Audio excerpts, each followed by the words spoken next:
Christian Motorcyclists Association is working to change the world one heart at a time. For 30 years, being Here If You Need Us has gained CMA an honorable reputation in the motorcycling community. The growth of CMA over the past few years has mirrored the explosive growth in motorcycling the world over. CMA Fastlane is ministry to sport bikers and for sport bikers. We exist to share the life-changing gospel of Jesus to sport bike riders and connect them to the ministry of CMA. Fastlane also supports and encourages motorcycling. Whether you are a canyon carver, stunner, closed track racer, or drag bike racer, Fastlane has a place for you. If performance and power is what you like in a motorcycle, then Fastlane exists to support you and let you know that there is incredible life in friendship with Jesus. Fastlane is involved at major sport bike events such as Daytona Bike Week and Laguna Seca.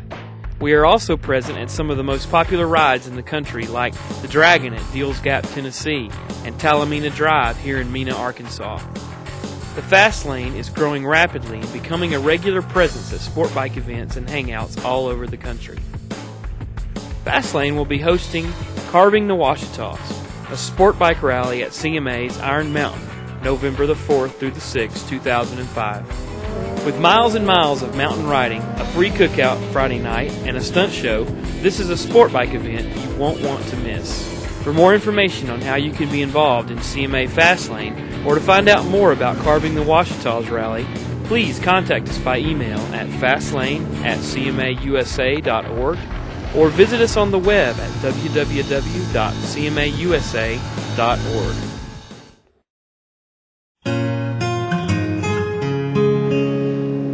I believe right now with the CMA, we're on the cutting edge of what is going on, not only in the spirit and in ministry with Christians, but also we're following the scene with the motorcycle. The motorcycling trend seems to be going towards the sport bikes, and there's a sea of people out there on sport bikes that need Jesus Christ as their Lord and Savior.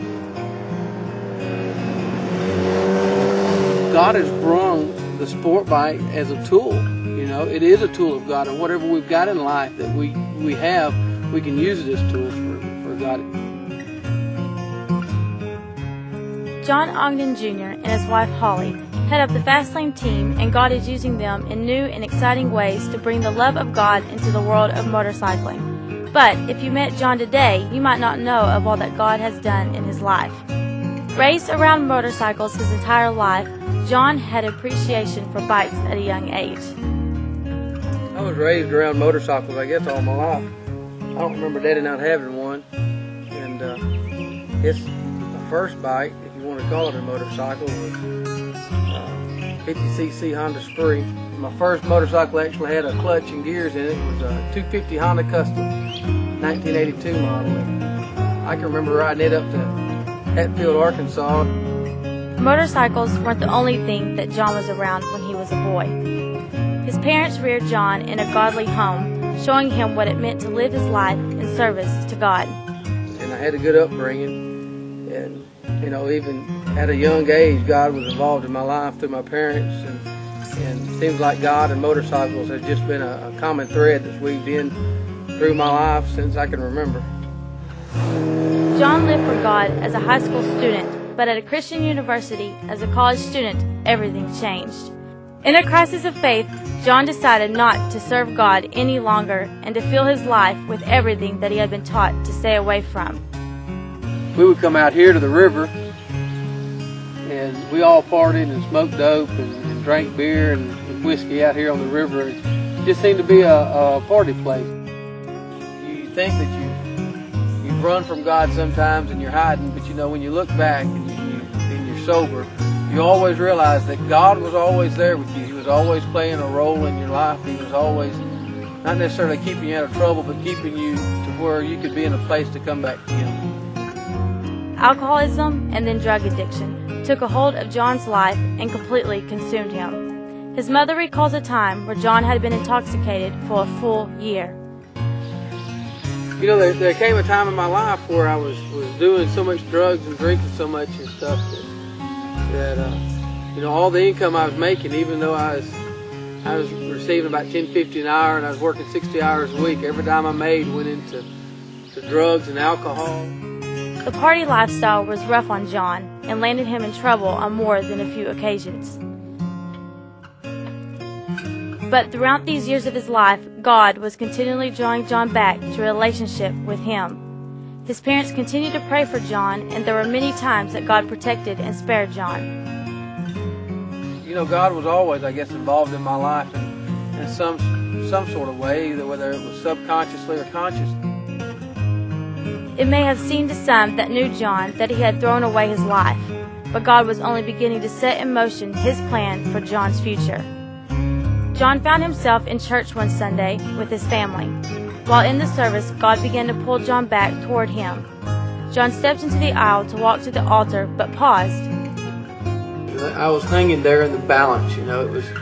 My soul was in the balance of heaven and hell, and the decision that I was making on which way I was going to walk at this crossroads in my life would mean what my future held for me down the road. There in the aisle, John made the decision to turn his back on his party lifestyle and live completely for Jesus. At the altar, John repented and gave his entire life to Jesus, and immediately God set John free from alcoholism and drug addiction. Even while the family and the church celebrated, John began to feel God's calling for his future. As I walked down, it was like, you know, a heaviness, like a weight, like I had 40 or 50 pounds hanging on each foot, and every step I took was a dedicated step, and it was a decision to make every footstep that I made after I found myself coming to the front. Within hours, John was in Hatfield, Arkansas, where he spent an intense year and a half reconnecting with God. John began helping around the CMA Work Center, and before long, he was managing the silkscreen department. As he continued to be involved with motorcycles, God began to burden John's heart for the growing population of sport bike riders. Now John, through the ministry of CMA Fastlane, shares the power of the gospel of Jesus that changed his life with many others caught in the same trap of alcoholism and drug abuse. John's story is one of the many miraculous stories of people's lives that have been changed by Jesus. 2 Corinthians 5:17 says, "Those who become Christians become new persons. They are not the same anymore, for the old life is gone, a new life has begun." God gripped my heart with compassion for these people. I guess God hit me with the reality that if we don't do what we've been called to do, then there are people that's not going to make it to heaven. Today, John lives in Hatfield, Arkansas with his wife Holly and daughter Allison. He loves to talk to people about motorcycles and Jesus, and he loves to ride.